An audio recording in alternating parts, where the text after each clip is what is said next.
So when Seth and I first created this channel a few years ago, we meant for it to be a college football channel.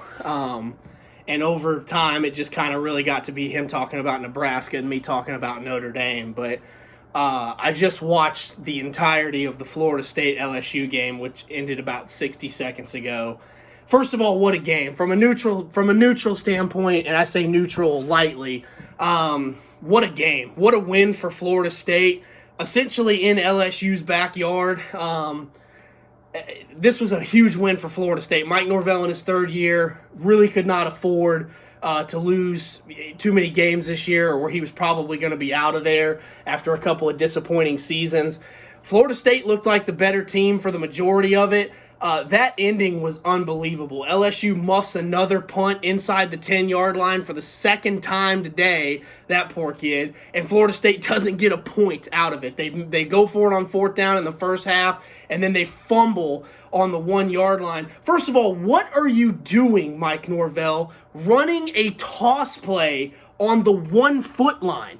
Just run a quarterback sneak.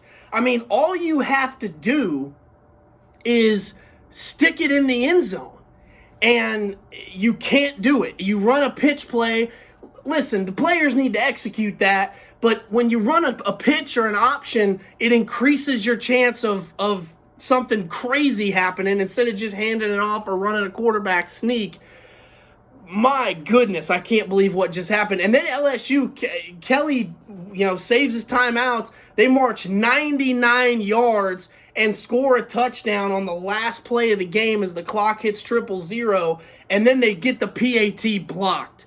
I mean, you can't make this stuff up. There's nobody that's creative enough to script something like this. This is why I love college sports in general, but particularly college sports, because these are kids. These aren't paid athletes.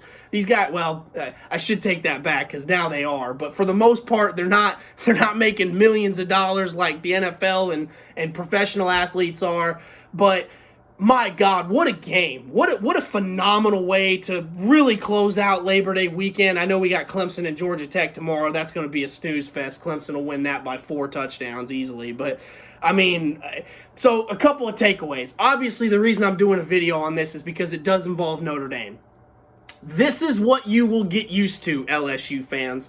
For those LSU fans that thought this was a steal to get Brian Kelly away from Notre Dame, no, sir. No, sir. With all due respect, LSU, I've got a lot of respect for as a program. They've put a lot of players in the NFL. We've had some great games with LSU. Our two most biggest bowl wins in the last 10 years have been against LSU. I know they're a passionate fan base, and they're a very tough team. They had a great team in 2019, just won a national championship. They've won 3 in the last 20 years, I think. But this is what Brian Kelly is. He's a good coach. He's a really good coach. But in big games, he shrinks. And this is exactly what I'm talking about.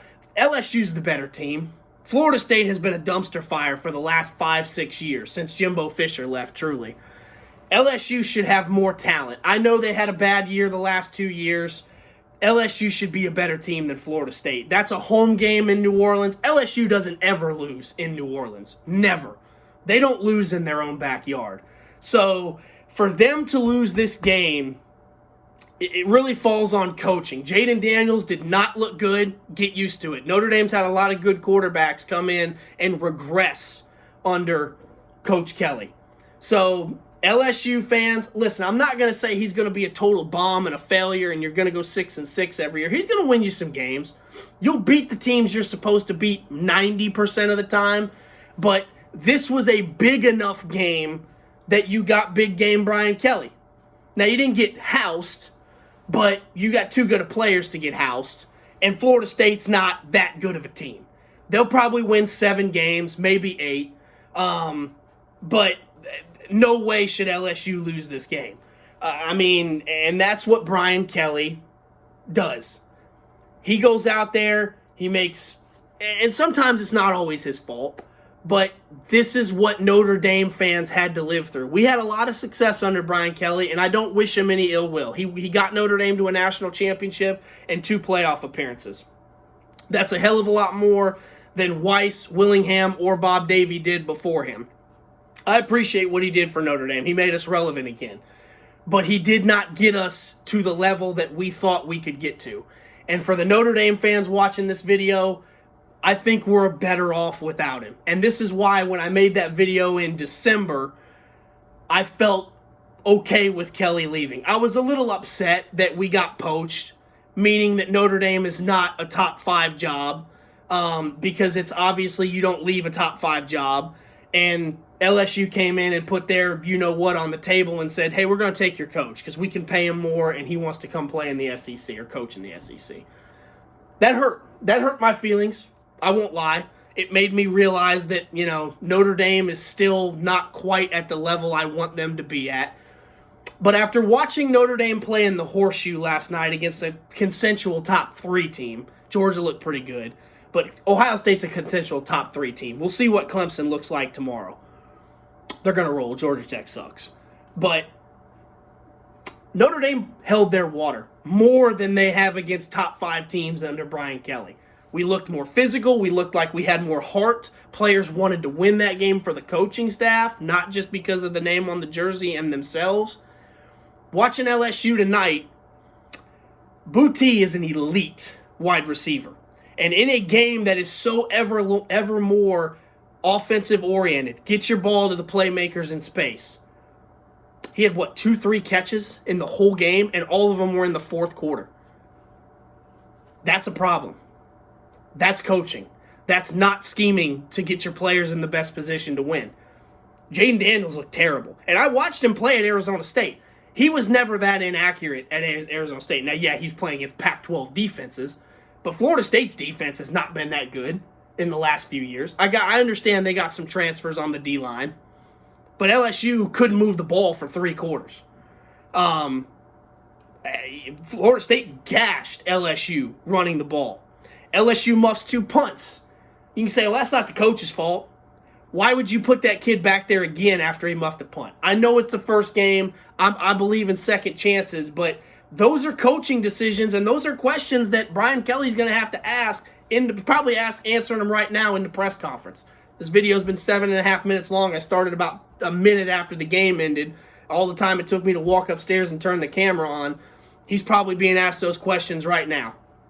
Why do you put a kid back there that already muffed a punt?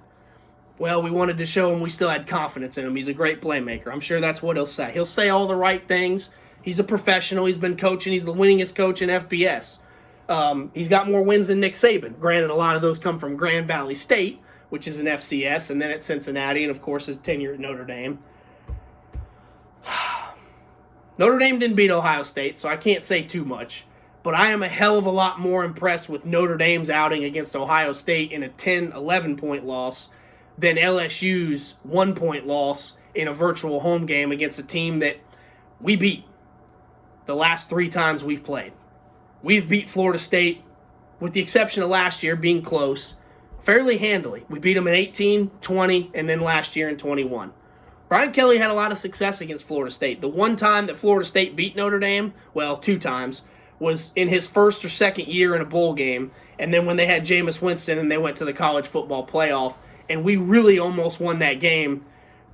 Not going to get into the whole offensive pass interference call. That was 8 years ago, but we had a chance to win that game in the final 10 seconds, and we actually did score, and they took it off the board because of a penalty. So Notre Dame had a lot of success against Florida State under Coach Kelly. All the games were close or we won, and he's 0-1 at LSU. Now, they might win 8-9 games at LSU this year. I'm not saying he's going to go 6-6, but the SEC's tough. And he wanted to go there because he had better players. Well, you're playing against better players. Notre Dame's schedule's not easy, but we don't play Texas A&M and Alabama all the time. And again, the SEC's not an NFL team every week, but Arkansas is really good. They looked really good. A&M's really good. I don't know about Auburn, but I know Alabama's good. Georgia's good. Tennessee's improved. Florida looked really good last night. Kentucky's been formidable for a while. You want to go coach in the SEC, Coach Kelly, you're going to have to coach in some big games, and you're going to have to win those games. You think the noise was loud at Notre Dame? It's going to be loud there in Baton Rouge. You lose a couple more games like this. They really had no business winning that game, and even had they won that game, I'd have still made this video and said they got lucky that Florida State, Mike Norvell should be thanking Lord tonight that they got out of there with a win. That you lose that game, you deserve to be fired for calling a pitch at the 1 yard line. Just hand the ball off or run a sneak. Take a knee. Make them use a timeout and just kick an extra point, essentially, for a field goal. Go up by 10. There's nothing they can do. And he's lucky. He's damn lucky. His defense didn't step up for him. They let him go 99 yards in a minute and a half to win to almost tie the game. What a great game, just as a college football fan in general. But I just felt like I had to come on here and kind of speak for Notre Dame fans and say, I don't think we're going to miss Kelly too much. I think last night and tonight, I feel like Notre Dame played a much better game against a much better opponent than LSU did. And that common denominator is Brian Kelly. Again, it's one game. I realize that. Maybe I eat crow. Maybe LSU wins the West and goes 11-1 and goes to the SEC championship game. I don't know. I doubt that. But right now, I think I feel a little bit better.